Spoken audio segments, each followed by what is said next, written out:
ইটপাটকেল ছড়ে পরবর্তীতে তাদেরকে ছত্রভঙ্গ করে দিয়েছেন সেনা সদস্যরা।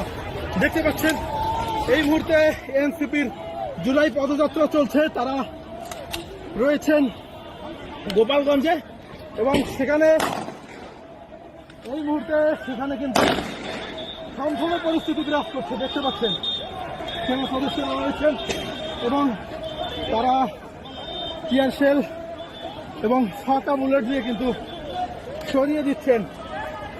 আমরা দেখতে পাচ্ছি এই মুহূর্তে যুবলীগ, ছাত্রলীগ এবং আওয়ামী লীগের দুর্বৃত্তরা সেনা সদস্যদেরকে লক্ষ্য করে ইটপাটকেল নিক্ষেপ করে তাদেরকে ছত্রভঙ্গ করছে। সেনা সদস্যরা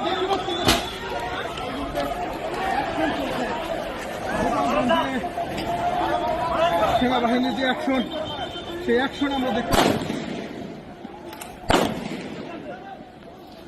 গোপালগঞ্জের যে